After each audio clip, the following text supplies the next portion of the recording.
Social media पे एक picture शायद आपने देखी हो जिसमें गांधी जी जिन्ना साहब की तरफ इशारा कर रहे हैं। और ये तस्वीर जिस वेन्यू पर ली गई है, जिस घर में ली गई है, वो घर था जिन्ना साहब का। और ये घर लोकेटेड है मालाबार हिल्स का जो एरिया है मुंबई के अंदर, which is one of the most expensive neighbourhoods in India. जो सबसे एक्सपेंसिव इलाकों में से एक है, जहाँ सबसे एलीट और अमीर फैमिलीज़ रहती हैं।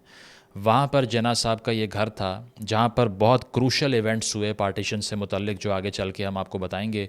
लेकिन ये वीडियो बनाने का मकसद है कि आपको ये बताया जाए कि जिन्ना साहब का आइडिया ऑफ पार्टीशन क्या था, और वो क्या सोचते थे कि जब रेड क्लिफ लाइन ड्रॉ कर दी जाएगी तो उसके बाद पाकिस्तान और हिंदुस्तान के ताल्लुकात किस तरह के होंगे।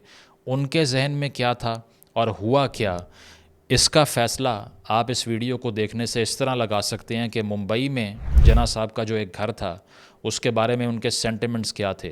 तो सबसे पहले तो इश्तियाक अहमद साहब की किताब है Jinnah, his successes, failures and role in history. इसमें से मैं आपको कोट करके ये बताऊंगा कि जो इंडिया के पहले हाई कमिश्नर थे पाकिस्तान में, जिन्ना साहब की, उनसे जो कन्वर्सेशन हुई अपने इस घर के बारे में, वो कन्वर्सेशन क्या थी और उसमें कितना सेंटिमेंट इन्वॉल्व था।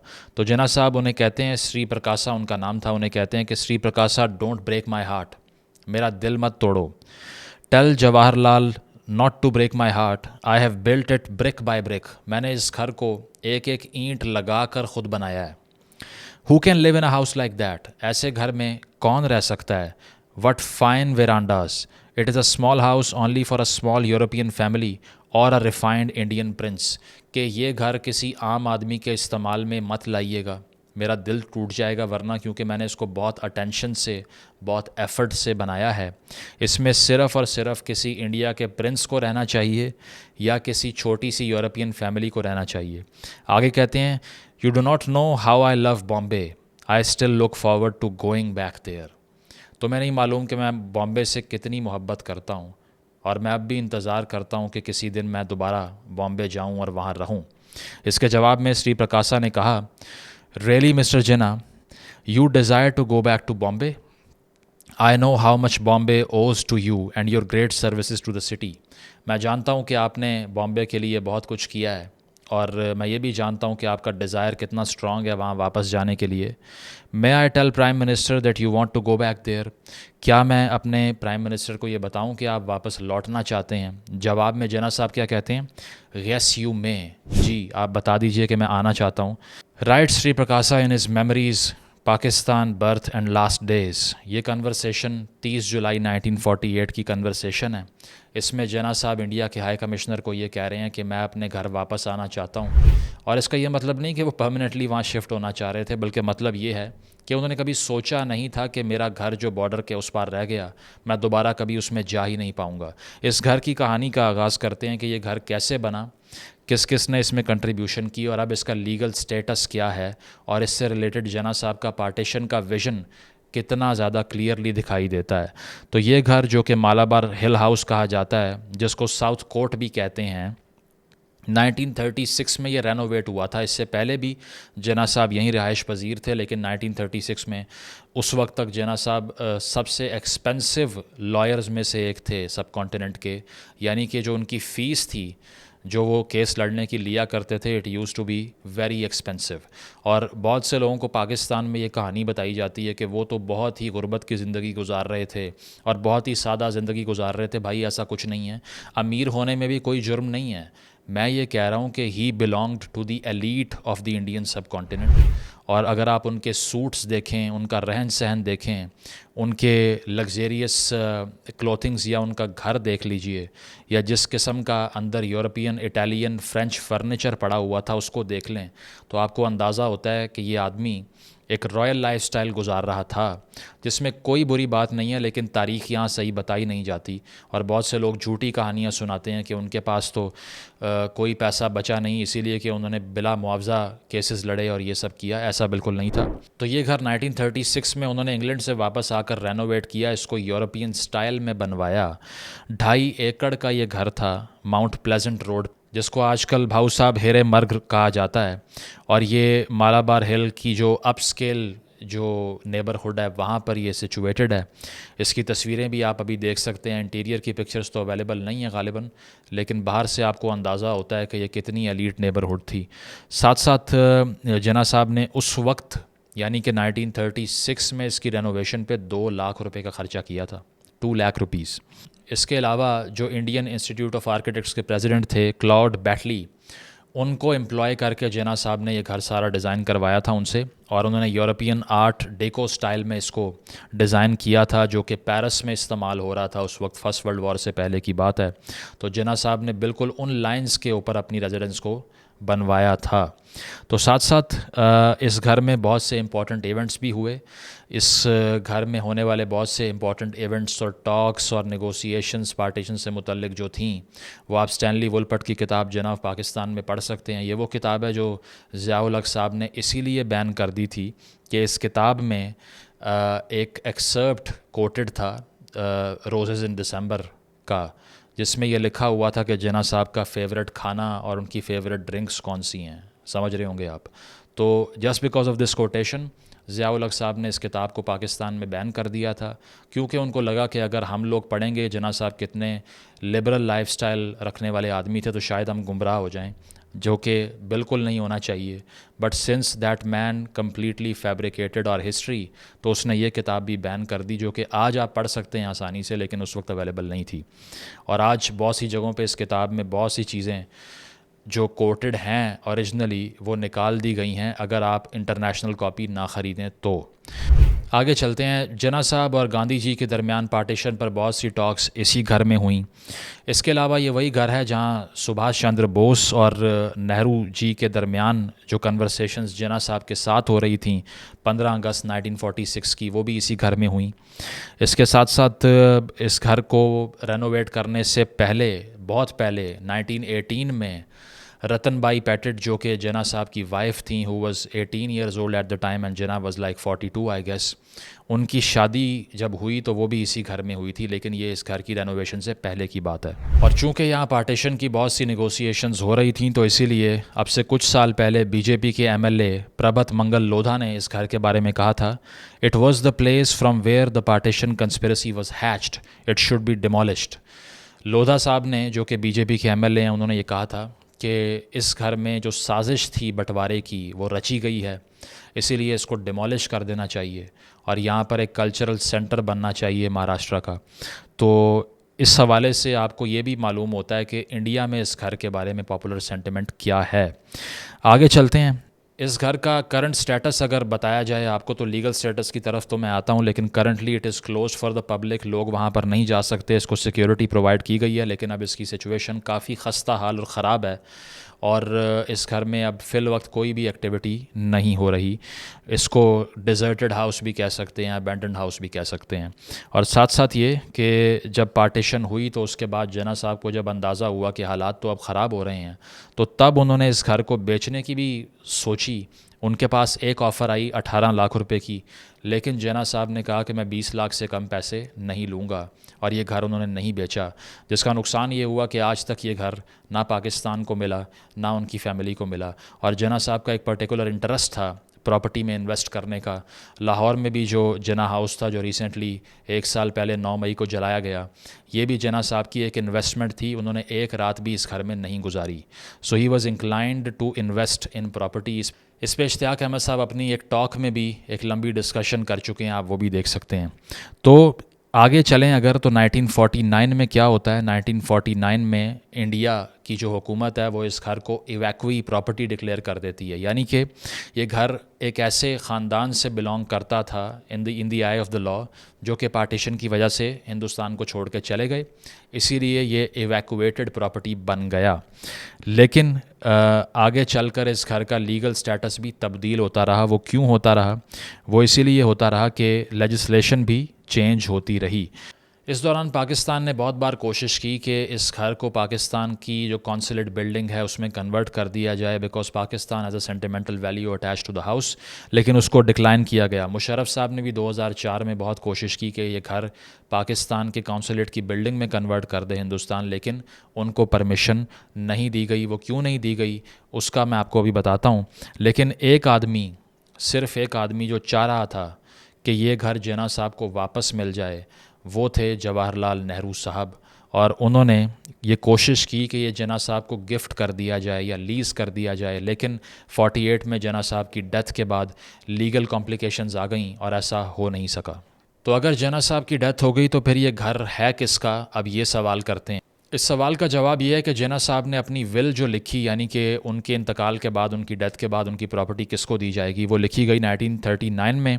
3 पेजेस की ये विल थी, जिन्ना साहब ने अपने हाथ से लिखी जब उनकी उम्र 63 ईयर्स ऑफ एज थी। तो इस विल के मुताबिक कोट एंड कोट इसमें क्या लिखा हुआ था, ज़रा ये सुनिए। इस विल के नवाबजादा लियाकत अली ख़ान बज़ाते ख़ुद विटनेस थे। इसमें वो लिखते हैं, all share, stocks and securities and current accounts now standing in the name of my sister Fatima Jinnah are her absolute property. I have given them all to her by way of gifts during my lifetime, and I confirm the same, and she can dispose of them in any manner she pleases as her absolute property. जो भी property Fatima जिन्ना के नाम पे है उस पर सिर्फ़ और सिर्फ उसका हक़ है, वो उससे ना छीनी जाए। आगे लिखते हैं, I now hereby bequeath to her my house and all that land with appurtenances, outhouses, etc. situated at Mount Pleasant Road, Malabar Hill, Bombay, including all the furniture, plates, silver and motor cars in its entirety as it stands absolutely, and she can dispose of it in any manner she pleases by will, deed or otherwise. तो जिन्ना साहब ने अपनी जो will थी, अपनी property तमाम की तमाम फ़ातिमा जिन्ना साहिबा के नाम कर दी। उन्होंने कहा कि अगर मेरी डेथ होती है तो फ़ातिमा जिन्ना सिर्फ़ लीगल आयर हैं इस घर की, सिर्फ़ वो इस घर को हासिल कर सकती हैं, और इस घर में हर चीज़ जो मौजूद है वो फ़ातिमा जिन्ना की प्रॉपर्टी होगी, और वो जैसे भी इसका इस्तेमाल करना चाहें उसकी उनको परमिशन दी जाए। तो होता इस तरह से है कि जिन्ना साहब की डेथ के बाद काफ़ी साल गुजर जाते हैं, क्योंकि फ़ातिमा साहिबा तो यहाँ पर आमरीत का मुकाबला कर रही थी उस दौर में, और यहाँ पर जो कुछ हो रहा था तो इतना इंटरेस्ट नहीं था कि बॉर्डर पार प्रॉपर्टी में क्या करना है। लेकिन 1962 में फ़ातिमा जिन्ना साहिबा सर्टिफिकेट ऑफ सक्सेशन हासिल करती हैं बॉम्बे की हाई कोर्ट से उस वक्त। और होता इस तरह से है कि जो सबसे अनफॉर्चुनेट इंसिडेंट था इस प्रॉपर्टी के हवाले से जिन्ना फैमिली के लिए, वो ये था कि जब इंडो चाइना वॉर होती है, हिंदुस्तान और चीन की जंग अर्ली 60s में, और फिर 1965 में पाकिस्तान और हिंदुस्तान की जंग होती है, तो उसके बाद एक नई लेजिस्लेशन सामने आ जाती है।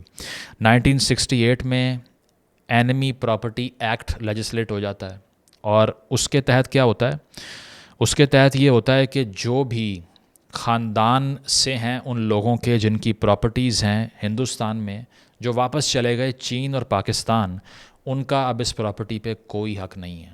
यानी कि जो लीगल आयर्स हैं उस तमाम प्रॉपर्टी के, जो कि इवैक्वी प्रॉपर्टी थी पहले, वो अब एनिमी प्रॉपर्टी में कन्वर्ट हो गई। वो और बात है कि नेहरू साहब ने कोशिश की थी कि ये घर एनिमी प्रॉपर्टी ना डिक्लेयर हो और जिन्ना साहब को वापस मिल जाए, लेकिन नेहरू साहब की अपनी कैबिनेट ने इस पर एग्री नहीं किया और इसीलिए ये हो नहीं सका। लेकिन 1968 की इस लेजिस्लेशन के बाद जिन्ना साहब की फ़ैमिली का हर क्लेम इस घर के ऊपर लीगली ख़त्म हो गया।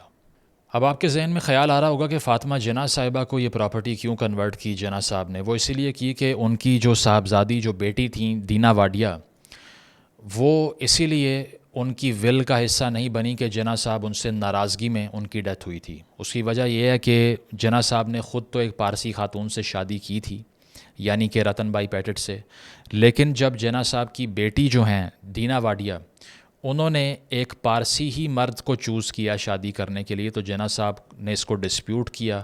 उन्होंने ये कहा कि तुम्हें ये नहीं करना चाहिए, और जब वो बात नहीं सुनी तो दोनों के दरमियान इतना डिस्टेंस आ गया कि अपनी विल में भी प्रॉपर्टी बेटी को नहीं दी। लेकिन चूँकि फ़ातिमा जिन्ना की भी बाद में डेथ हो गई, जिन्ना साहब को भी ये घर नहीं मिल सका, तो 2007 के अंदर दीना वाडिया, जो कि उस वक्त 88 ईयर्स ऑफ एज की थी, she died in America by the way, उन्होंने एक पेटिशन फ़ाइल की मुंबई हाई कोर्ट में इस घर की ऑनरशिप लेने के लिए। 2007 की बात कर रहा हूँ। उन्होंने ये कहा कि फ़ातिमा जिन्ना का हक़ नहीं था इस प्रॉपर्टी पे, क्योंकि उनके पास प्रोबेट्स और डॉक्यूमेंट्स मुकम्मल नहीं थे, वो मेरे पास हैं। लेकिन गवर्नमेंट ने अपोज़ किया इस चीज़ को, यानी कि हिंदुस्तान की हुकूमत ने 2007 में इसको अपोज़ किया और ये कहा कि लीगल आयर जो हैं इस घर की, जो डिज़र्व करती थी ये घर, वो सिर्फ़ और सिर्फ फ़ातिमा जिन्ना है, क्योंकि जिन्ना साहब की विल में उनका ज़िक्र है, आपका ज़िक्र नहीं है। तो तब भी कुछ नहीं हो सका, ये केस चलता रहा और दीना वाडिया की भी डेथ हो गई 2017 के अंदर। तो उसके बाद उनके जो बेटे हैं नुस्ली वाडिया, उनको कोर्ट ने अब परमिशन दी है, मुंबई की कोर्ट ने, कि आप एज अ पटिशनर अपनी मदर को रिप्लेस कर सकते हैं, लेकिन इससे ज़्यादा कुछ हो नहीं सका। तो अब तक after fighting a legal battle encompassing on decades, ये घर जिन्ना साहब को, उनकी फैमिली को या पाकिस्तान को, किसी को वापस नहीं मिल सका।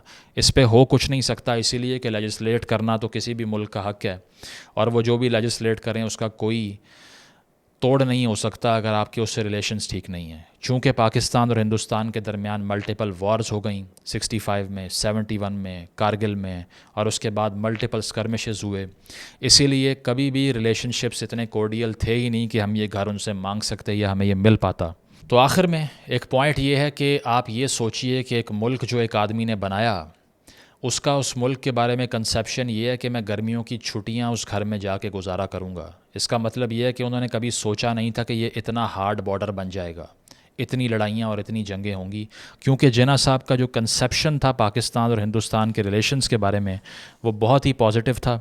वो ये सोचते थे कि ये जंगें वगैरह और ये सब लड़ने की ज़रूरत नहीं है, क्योंकि हमारा जो मसला था वो तो अब ख़त्म हो चुका है, इसीलिए हमें इस पर लड़ने की ज़रूरत है ही नहीं। जिन्ना साहब ने एक इंटरव्यू दिया था जनरल इज़्मे के साथ, जो कि वायसराय स्टाफ के चीफ़ थे, और ये इंटरव्यू कोट किया गया है अकबर एस अहमद की किताब में, जिस किताब का नाम है जिन्ना पाकिस्तान एंड इस्लामिक आइडेंटिटी। इससे आप अंदाज़ा लगाइएगा कि जिन्ना साहब का पार्टीशन का विज़न कितना सॉफ्ट है और आज हम हिंदुस्तान के बारे में क्या सोचते हैं। तो इस किताब में जिन्ना साहब कहते हैं, Mr. Jinnah said with the greatest earnestness that once partition had been decided upon, everyone would know exactly where they were, all troubles would cease, and they would live happily ever after. जिन्ना साहब ने clearly कहा कि partition की ही लड़ाई है, बंटवारे की लड़ाई है, ज़मीन की लड़ाई है। एक बार लड़ाई ख़त्म हुई तो तमाम बुरे ताल्लुकात ख़त्म हो जाएंगे और हमेशा की एक खुशी की ज़िंदगी शुरू हो जाएगी और एक बड़ा पॉजिटिव और अच्छा ताल्लुक़ कायम हो जाएगा पाकिस्तान और भारत के दरमियान। आगे कहते हैं, he quoted me the case of two brothers who hated each other like poison as a result of the portions allotted to them under their father's will. अब ये बहुत इंटरेस्टिंग मिसाल है। वो कोट करते हैं इस किताब में कि जर्नलिज्म को उन्होंने बताया कि हिंदुस्तान और पाकिस्तान का मसला दो भाइयों की तरह था, जो कि ऊपर और नीचे एक घर के मुख्तलिफ़ पोर्शंस में रह रहे थे, और उन दोनों को अपना अपना पोर्शन विल के मुताबिक, उनके वालिद की विल के मुताबिक अलॉट किया गया था। अब वालिद यहाँ किसको कह रहे हैं? ब्रिटिश गवर्नमेंट को। एक पोर्शन पाकिस्तान का, एक पोर्शन हिंदुस्तान का। तो जिन्ना साहब ये कह रहे हैं कि मेरे पास जो केस आया पार्टीशन का, एज अ लॉयर मैंने उसको ऐसे देखा कि एक घर है जिसके दो पोर्शन हैं, और वो दो पोर्शन ब्रिटिश गवर्नमेंट ने दिए हैं, और लड़ाई इसीलिए हो रही है कि ये पोर्शन मेरा नहीं है, ये तुम्हारा नहीं है, ठीक है।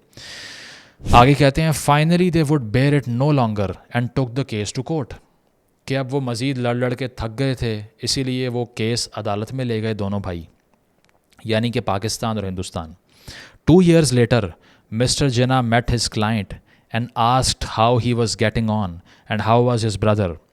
यानी कि इन दो भाइयों का केस जिन्ना साहब ने लड़ा, और जब 2 साल गुजर गए ये केस लड़ने के बाद, तो जिन्ना साहब एक दिन एक भाई से मिले और उनसे पूछा कि अब तुम्हारी लड़ाई तो नहीं हो रही? तो उस भाई ने जवाब दिया, oh once the case was decided we became the greatest friends, कि अब तो केस का फ़ैसला हो गया है, इसीलिए हम बेहतरीन दोस्त हैं। ये था जिन्ना साहब का पार्टीशन का विज़न, कि वो ये सोच रहे थे कि इन दो भाइयों की लड़ाई ख़त्म हो गई, दरमियान में रेड क्लिफ लाइन ड्रॉ हो गई, जायदाद का झगड़ा ख़त्म हो गया, इसीलिए अब सिर्फ दोस्ती और भाईचारा और अमन की बातें होंगी। हुआ क्या? उससे बिल्कुल अपोजिट। पहली जंग जिन्ना साहब की ज़िंदगी में नाफिज हो गई भारत के ऊपर, कश्मीर के नाम पे। दूसरी जंग अयूब साहब ने नाफिज कर दी भुट्टो साहब के मशवरे के बाद। तीसरी जंग 71 में करना पड़ी, क्योंकि हमारा एक्सपेंशनिस्ट डिज़ाइन था, पहले बांग्लादेश बन गया और उसके बाद भारत के बॉर्डर पे जंग शुरू हो गई। फिर मुशर्रफ साहब ने अपने दौरे हुकूमत के अंदर, बल्कि उससे पहले ही, कारगिल में महाज खोल दिया, और आज तक ये दोनों भाई लड़ते जा रहे हैं, और नुकसान सबसे ज़्यादा इस भाई को हो रहा है जो कि गरीब रह गया है, क्योंकि हिंदुस्तान की इकॉनमी प्रॉस्पर कर गई। हम आज भी एक सिक्योरिटी और एक गैरिजन स्टेट की फॉर्म में एग्जिस्ट करते हैं, जो कि अपने लोगों पे इन्वेस्ट नहीं कर रही, लेकिन वो सारी इन्वेस्टमेंट असलहे गोला बारूद पे इसीलिए करती है कि उसको भारत से ख़तरा है, जो कि रैशनल बात भी नहीं है। तो इससे आपको आइडिया होता है कि जो लोग पाकिस्तान में ये बात करते हैं कि जिन्ना का पाकिस्तान क्या था, जिन्ना का पाकिस्तान ये था कि उनकी कंसेप्शन ऑफ पार्टीशन बहुत ही मुख्तलिफ थी. He was not seeing India as an enemy, though it turned out that both the countries could not live in peace because we had different designs. तो ये सब पढ़ने से, ये 3 किताबें जो मैंने कोट की हैं इसको भी आप पढ़ें. इससे आपको अंदाज़ा होगा कि आपसे जो तारीख़ और पार्टीशन के बारे में झूठ बोले गए हैं वो 80 से 90% फैब्रिकेशन है, उसमें सच बहुत थोड़ा है. Thank you.